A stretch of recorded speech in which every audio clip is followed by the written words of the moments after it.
न्यायालयीन कारवाईमुळे माजी संचालक सुरेश हासापुरे यांची उमेदवारी सध्या तरी संकटात आहे आणि या परिस्थितीमध्ये हासापुरे यांच्या गोठामधून कोण उमेदवार असणार यावर दक्षिण सोलापूरच्या जिल्हा मध्यवर्ती बँकेच्या संचालक पदाच्या निवडणुकीची दिशा ठरणार आहे. सहकारात सुरेश हासापुरे आणि राजशेखर शिवधारे यांचे 2 गट आहेत. ते 2005 साली रणजितसिंह मोहिते पाटील यांच्यामुळे DCC बँकेमध्ये दाखल झाले.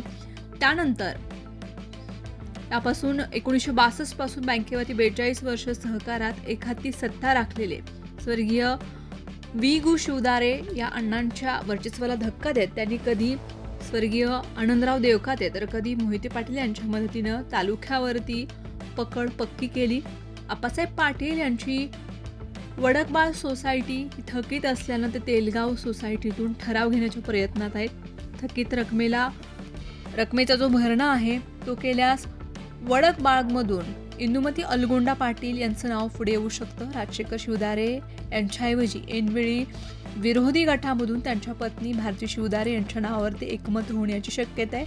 आणि उद्योजक शिवानंद पाटील हेही आता आमदार कल्याण शेट्टी समर्थक म्हणून ओळखले जातात.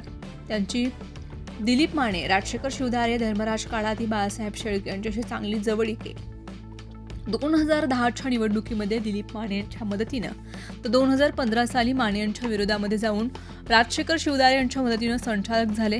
आता आमदार सचिन कल्याण शेट्टी यांचं समर्थन त्यांच्या पाठीशी आहे.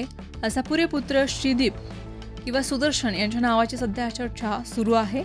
एकाला बँकेचं संचालक पद तर दुसऱ्याला देखरेख संघाचं संचालक पद ते देऊ शकतात. हासापुरे विरोधी गटाकडे तगडा उमेदवार नाहीये. राजशेखर शिवधारे कलम 88 मुळे जायबंदी झालेत. तर आमदार सुभाष देशमुख यांच्या गटाला मात्र सोसायटीमधून तगडा उमेदवार सापडत नाही. दिलीप माने यांचा गट हा बऱ्यापैकी प्रभाव राखून आहे.